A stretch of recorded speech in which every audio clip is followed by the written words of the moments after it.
अस्सलाम वालेकुम। Dear student, कैसे हैं आप? उम्मीद है आप सब खैरियत से होंगे। Investment analysis and portfolio management, अभी तक हमने चैप्टर 1 इसका कंप्लीट डिस्कस कर लिया। उसका कहते हैं कि उसके बाद चैप्टर 1 में 5 थे लॉन्ग क्वेश्चंस और उसके शॉर्ट नोट्स भी आपको मिल चुके हैं।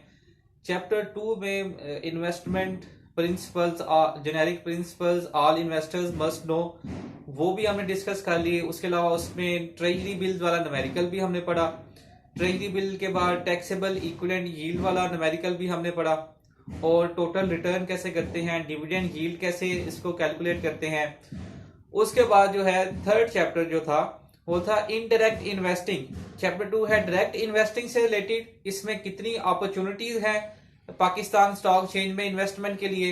हमने मनी मार्केट, उसकी सिक्योरिटीज, कैपिटल मार्केट, उसकी सिक्योरिटीज, डेरिवेटिव मार्केट और उसकी सिक्योरिटीज को डिस्कस किया, और शॉर्ट उसके जो नोट्स थे उसको डिस्कस किया। चैप्टर 3 में इनडायरेक्ट इन्वेस्टिंग, मतलब आप जो ब्रोकर्स है वो किसी कंपनी के थ्रू इनडायरेक्ट किसी के थ्रू इन्वेस्ट कर रहा है। इसमें एक कहते हैं जो हमारे टॉपिक में शामिल है वो थे म्यूचुअल फंड्स। म्यूचुअल फंड्स के थ्रू इन्वेस्ट कर रहा है जो इन्वेस्टर है। और इसमें हमने ये भी देखा था कि म्यूचुअल फंड्स हैं क्या, म्यूचुअल फंड्स की डेफिनेशन क्या है, what is the difference between open and mutual fund and close and mutual funds. उसके बाद इसका एक न्यूमेरिकल भी हमने लास्ट लेक्चर में हमने सॉल्व किया था, नेट एसेट्स वैल्यू, और वो पास पेपर में भी आया हुआ है। उसके बाद इसमें म्यूचुअल फंड और open and mutual fund and close and mutual funds का जो डिफरेंस है उसको भी देखा, और वो आपने एनबीएफआई की बुक में पढ़ा भी है, उसको उससे रिपीट कर लें। ये 10 मार्क्स का क्वेश्चन पेपर में आया हुआ है। और इसमें कहते हैं कि एक और न्यूमेरिकल हमने देखा था, इंडेक्स जो है वो कैसे कैलकुलेट करते हैं। लास्ट लेक्चर में चैप्टर 4 पेज 101 से रिलेटेड था, वो सेकंड एनुअल 2016 और 2020 में देखा, और एक और पेपर में आया हुआ है 20 मार्क्स का, 15 मार्क्स का, वो भी हमने सॉल्व कर लिया। तो इन छुट्टियों के दरमियान करना क्या है जी, आपने और कुछ चाहे ना करें, इसको एक दफा रिव्यू कर लें, जो हमने पढ़ा है इसको एक दफा देख लें, न्यूमेरिकल्स को भी और जो हमने पढ़े हैं, और थ्योरी के क्वेश्चन भी हमने जो पढ़े हैं। तो चैप्टर 3 जो है उसको हम वाइंड अप करेंगे।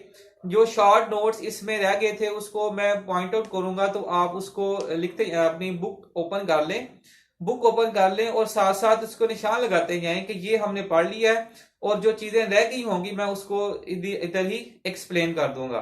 तो कोई क्वेश्चन हो आप कमेंट सेक्शन में उसको पूछ सकते हैं। चैप्टर 3 स्टार्ट होता है जी पेज नंबर 53 से। पेज नंबर 53 से अगर हम देखें तो फर्स्ट क्या लिखा हुआ है जी, इनडायरेक्ट इन्वेस्टिंग। तो इनडायरेक्ट इन्वेस्टिंग क्या है इसको हम डिस्कस कर चुके हैं। उसके बाद जी पेज 54, पेज 54 पे जो कहते हैं कि आपको नजर आएगा वो है इन्वेस्टमेंट कंपनी। ये definition, investment company, investment company क्या है। इन्वेस्टमेंट कंपनी की जो डेफिनेशन है वो इधर लिखी हुई है, आपने बुक से ही करनी है। इसको पहले समझ लें कि इन्वेस्टमेंट कंपनी एक ऐसी कंपनी है जिसका बुनियादी मकसद इन्वेस्ट करना और पोर्टफोलियो बना के इन्वेस्ट करना है। तो देखिए लिखा हुआ है, एक company engage in primarily in the business of investing in and managing A portfolio of securities. इसकी बेस्ट एग्जांपल हमने ली थी म्यूचुअल फंड। ऐसी कंपनी जिसका काम ही ये है कि उसने पोर्टफोलियो बनाना है और पोर्टफोलियो बना के उसने आगे इन्वेस्ट कर देना है किसी के बिहाफ पे। तो कहते हैं कि इन्वेस्टमेंट कंपनी की म्यूचुअल फंड एग्जांपल है, नेशनल बैंक का देख ले, नाफा म्यूचुअल फंड्स है, अल मेजान म्यूचुअल फंड्स है, कहते हैं कि मेजान बैंक वालों का। इसकी और भी एग्जांपल है। अच्छा, उसके बाद हम देखें जी पेज 56 पे देखें तो फर्स्ट लिखा हुआ है जी क्लोज एंड इन्वेस्टमेंट कंपनी या क्लोज एंड म्यूचुअल फंड, ये हम क्लास में डिस्कस कर चुके हैं। उसके बाद है जी exchange traded fund, exchange traded fund, exchange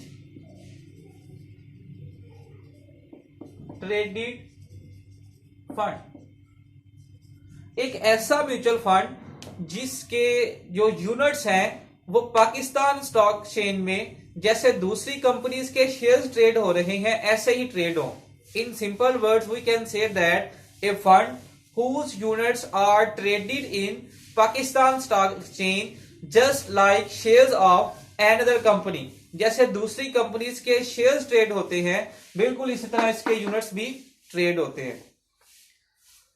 उसके बाद पेज पे आना है जी आपने 58 पे देखेंगे तो इधर लिखा है जी mutual funds open end investment company. ये क्या है? ओपन एंड और क्लोज एंड, ये हम डिस्कस कर चुके हैं।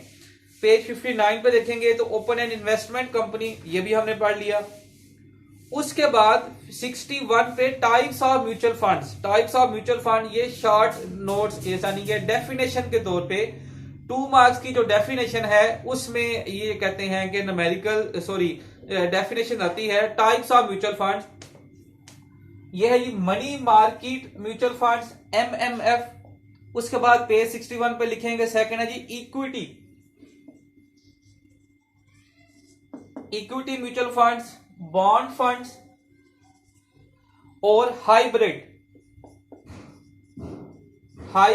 और बैलेंस्ड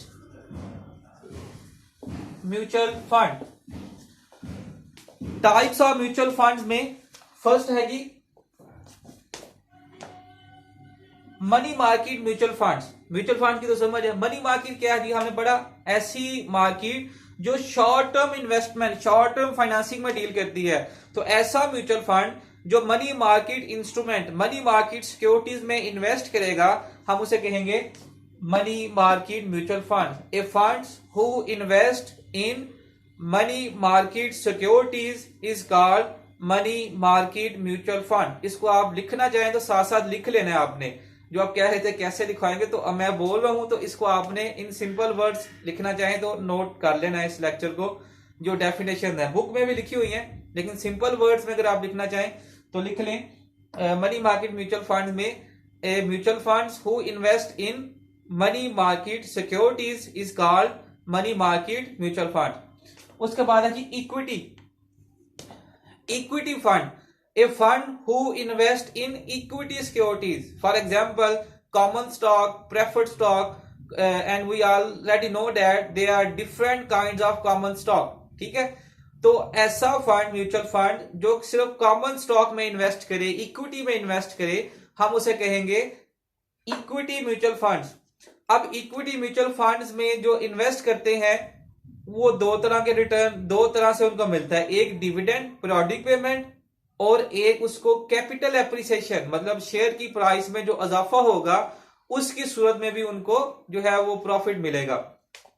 और मनी मार्केट म्यूचुअल फंड्स में वो म्यूचुअल फंड इन्वेस्ट करेंगे जो शॉर्ट टर्म में, आपको कहते हैं जी आप इतने महीने के लिए इन्वेस्ट करें। वो ट्रेजरी बिल्स में लगाएंगे पैसे, कमर्शियल पेपर्स में पैसे लगाएंगे, निगोशिएबल इंस्ट्रूमेंट्स में लगा सकते हैं, रीपरचेज एग्रीमेंट्स में लगा सकते हैं। तो money market mutual funds invest in money market securities, equity mutual funds invest in equity security, for example common stock. तो ये डेफिनेशन आपने लिख लेनी है। बॉन्ड म्यूचुअल फंड जो है, इसमें अगर हम देखें तो ऐसे म्यूचुअल फंड्स जो फिक्स्ड इनकम सिक्योरिटीज में इन्वेस्ट करते हैं, पेज 61 पे ये लिखा हुआ है। ऐसे म्यूचुअल फंड्स जो कि फिक्स्ड इनकम सिक्योरिटीज में, कि इन्वेस्टर रिस्क नहीं लेना चाहते, वो अप्स एंड डाउन्स नहीं लेना चाहते। अगर आज आप किसी बैंक में विजिट करें, फॉर एग्जांपल अलमिजान म्यूचुअल फंड में जाएं, HB हबीब मेट्रोपॉलिटन बैंक जो है उधर जाएं, या आप नेशनल बैंक में जाएं, तो अगर आप, वो आपको ऑप्शन देंगे कि आप फिक्स्ड इनकम सिक्योरिटीज है हमारा म्यूचुअल फंड, उसमें इन्वेस्ट कर लें। तो अगर आप उसमें इन्वेस्ट करेंगे तो आपको वो एक फिक्स परसेंटेज, फॉर एग्जाम्पल 26% दे देंगे जी। 20, आप 1 लाख इन्वेस्ट करें या 100 समझने के लिए, अगर 100 रुपये अगर आप लगाएं तो आपको 26 रुपये उसका रिटर्न मिलेगा। तो ये बॉन्ड्स में या फिक्स्ड इनकम म्यूचुअल फंड्स ऐसे भी होते हैं। हाइब्रिड और balanced mutual funds, hybrid and balanced mutual fund जो है, ये ऐसे म्यूचुअल फंड्स हैं जो कि स्टॉक, बॉन्ड्स, इनका कॉम्बिनेशन बनाते हैं। इनका पोर्टफोलियो, पहले क्या था, एक फंड है जो मनी मार्केट में ही इन्वेस्ट करेगा, एक है इक्विटी में इन्वेस्ट करेगा, एक फंड की एग्जाम है जो बॉन्ड्स में फिक्स इनकम सिक्योरिटी में इन्वेस्ट करेगा। हाइब्रिड और बैलेंस म्यूचुअल फंड ऐसे म्यूचुअल फंड हैं जो कि मिक्सअप करेंगे, वो ये इक्विटी में भी इन्वेस्ट करेंगे, फिक्स्ड इनकम सिक्योरिटीज में भी इन्वेस्ट करेंगे, बैलेंस लेके चलेंगे। अच्छा, उसके बाद इसमें है जी ये पेज 61 पे ये 4 चीजें हमने पढ़नी थी। अच्छा, इसमें एक और चीज है इंटरनेशनल स्टॉक फंड्स, ऐसे फंड्स जो कि इंटरनेशनली स्टॉक में भी इन्वेस्ट करते हैं। अगर पेज 62 पे देखेंगे तो ये लिखा हुआ है जी मनी मार्केट म्यूचुअल फंड की डेफिनेशन, और उसके बाद मनी मार्केट फंड्स क्या है ये मैंने आपको बता दिया, तो इसकी जस्ट डेफिनेशन आती है शॉर्ट ऐसी, funds who invest in money market security just like treasury bills, commercial paper, repurchase agreements etcetera, तो उनको मनी मार्केट म्यूचुअल फंड्स कहेंगे। मनी मार्केट म्यूचुअल फंड जो है with in short period of time आपको return दे देते हैं।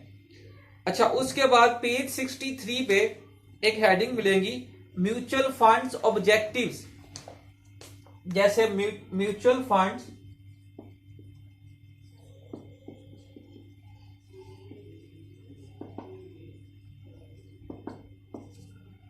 Funds objectives क्या हैं जी? म्यूचुअल फंड्स ऑब्जेक्टिव मकासद, म्यूचुअल फंड के मकासद क्या है या इसकी पॉलिसी स्टेटमेंट क्या है। जैसे हमने इन्वेस्टमेंट डिसीजन प्रोसेस में पढ़ा था ना कि आपका इन्वेस्टमेंट ऑब्जेक्टिव होना चाहिए, तो म्यूचुअल फंड का भी ऑब्जेक्टिव होता है। नेक्स्ट पेज पे देखेंगे उसने लिखा हुआ है 3-1 एग्जिबिट, उसमें सारे इसके लिखे हुए हैं जो हमें एक्सप्लेन किए हैं कि कुछ म्यूचुअल फंड्स का जो है वो ऑब्जेक्टिव होता है कि वो मनी मार्केट सिक्योरिटीज में इन्वेस्ट करेंगे, कुछ का होता है वो इक्विटी में इन्वेस्ट करेंगे, कुछ का ऑब्जेक्टिव होता है फिक्स्ड इनकम सिक्योरिटीज में, और कुछ कहते हैं जी नहीं हम कॉम्बिनेशन बनाएंगे इक्विटी और डेट का, इनको कंबाइन करके इन्वेस्ट करेंगे, तो ये जो है कहते हैं कि हाइब्रिड कहलाता है। नेक्स्ट पेज पे देखिए, पेज है जी 64, इस पे लिखा हुआ है equity funds, hybrid fund, taxable fund, bond funds, tax exempt bond funds, money market funds.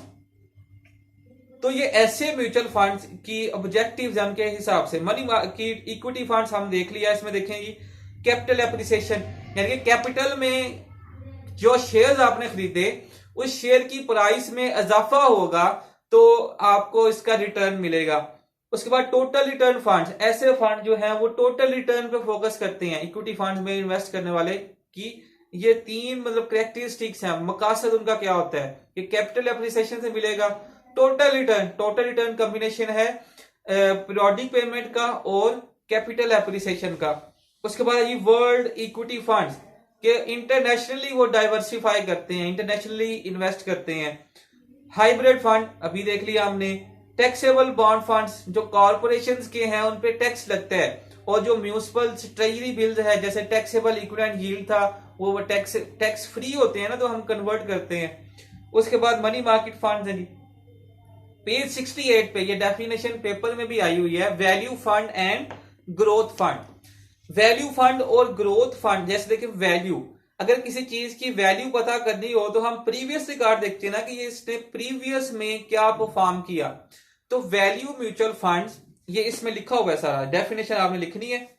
Page 65 पे देखेंगे value fund versus growth fund, ये 2 बुलेट्स बना के उसने लिखे हुए हैं, तो समझ लें इसको। वैल्यू फंड ऐसे म्यूचुअल फंड्स हैं जो कि इन्वेस्ट करते हुए स्टॉक्स की प्रीवियस हिस्ट्री देखते हैं on the basis of fundamental analysis and technical analysis.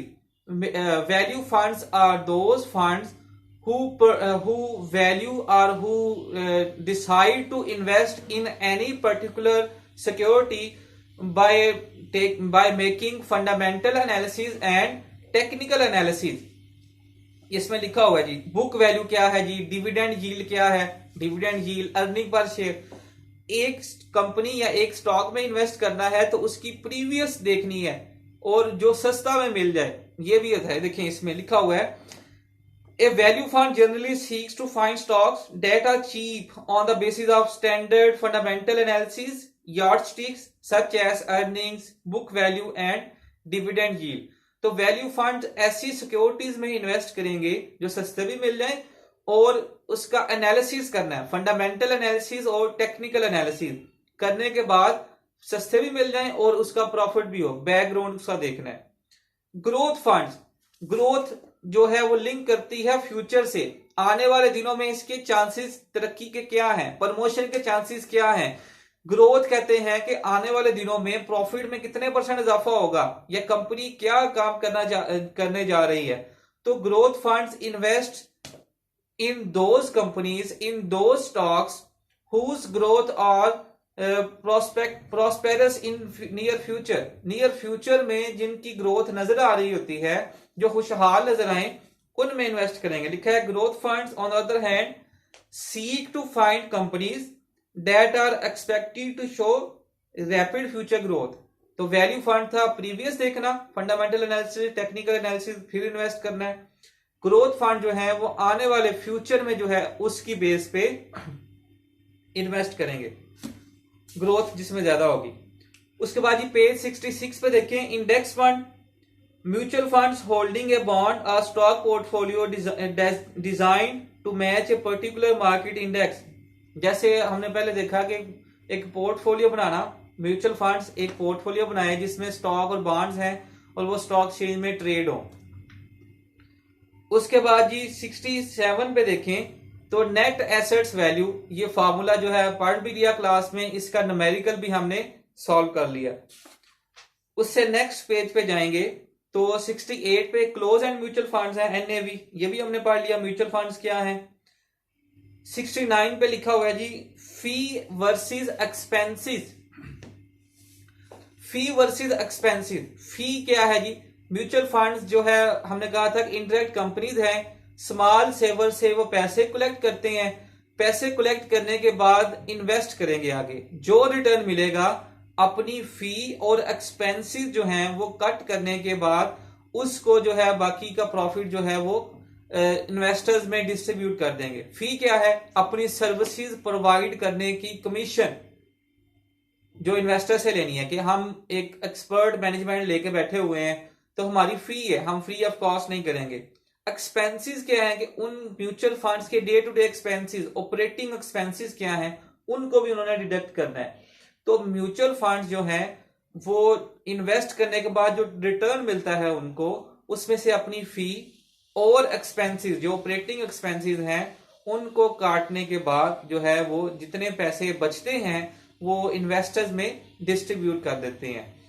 इसमें देखिए लिखा हुआ एक definition, expense ratio, the annual charge by a mutual fund to its share holders as a percentage of asset under management. जो total investment थी, जो total assets थे, उसकी एक परसेंटेज होती है जो उन्होंने म्यूचुअल फंड ने डिडक्ट करनी है कि हमने आपके बिहाफ पे इन्वेस्ट किया तो ये हमारे चार्जेस हैं, हम डिडक्ट कर रहे हैं, तो इसको कहते हैं जी एक्सपेंस रेशियो। ये भी डेफिनेशन पेपर में आई हुई है, फी क्या है और एक्सपेंसेस और एक्सपेंस रेशियो क्या है। पेज 70 पे देखेंगे तो लिखा हुआ है जी लोड फंड्स या लोड फंड्स क्या है। अब हमने कहा था कि स्टॉक एक्सचेंज के है उसमें बाय सेल करेंगे तो कुछ आपको चार्जेस पे करने पड़ेंगे, कुछ कमीशन पे करनी पड़ेगी। तो लोड फंड्स क्या है जी? Buying, load funds are incurred at the time of buying and selling of units of mutual funds in a stock exchange। तो load funds, page 70, mutual funds with a sale charge or load fee, a direct cost to investors। इसको simple words में अगर लिखना चाहें तो लिखेंगे mutual funds with a sale charge और load fee is called load funds, it is a direct cost to investors. इस तरह इसको एक सेंटेंस में बना लेंगे। अच्छा, लोड चार्जेस क्या है जी? Sale and purchase charges. कुछ जो म्यूचुअल फंड हैं जो फेमस हैं वो सेल करने पे और परचेज करने पे भी चार्जेस डिडक्ट करते हैं। अच्छा, इसमें है एक front end load. Front end load definition है, at the time of purchase of units from mutual funds if any fee investor paid it is called front end load. Definition है जी front end load. Front end load को हम देखेंगे at the time of purchase.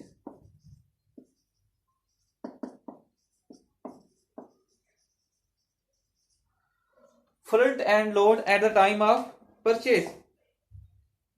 उसके बाद back end load, एक definition मजीद है back end load.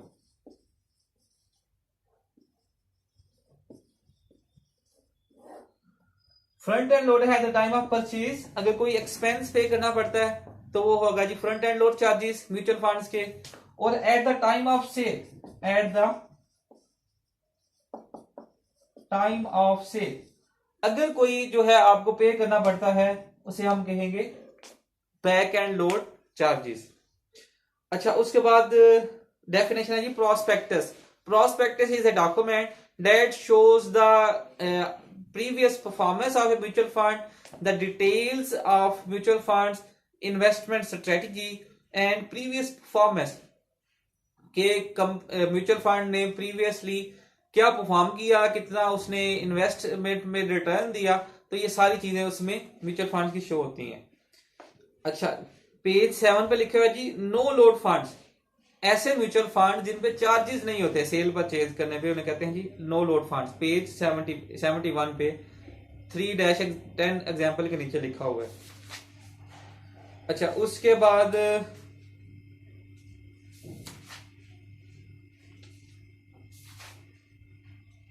Page number हम जाएंगे 79 पे, इस पे लिखा हुआ है जी international funds, mutual funds that concentrate primarily on international stocks, कि पाकिस्तान में अगर कोई अच्छी कंपनी जो है स्टॉक एक्सचेंज में अवेलेबल नहीं है तो ऐसे म्यूचुअल फंड्स जिनकी इन्वेस्टमेंट अप्रोच ये है कि आप बियॉन्ड द कंट्री, आप अपनी डोमेस्टिक जो है एरिया है पाकिस्तान या किसी भी मुल्क का है तो उससे हट के आप दूसरे मुल्क के स्टॉक्स भी खरीद लें, तो इसे कहेंगे जी इंटरनेशनल फंड। ये नॉर्मली बड़े बड़े जो म्यूचुअल फंड्स हैं वो इस तरह के काम करते हैं।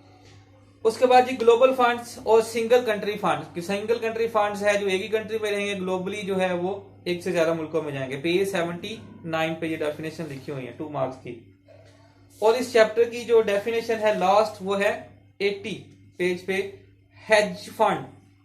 हेज फंड जो है ये ऐसे फंड्स हैं जो अनरेगुलेटेड हैं, अनरेगुलेटेड कंपनीज हैं, तो ये ऐसी अपॉर्चुनिटीज को एक्सप्लॉइट करने की, जो भी इनको अपॉर्चुनिटीज नजर आएगी उसको एक्सप्लॉइट करेंगी।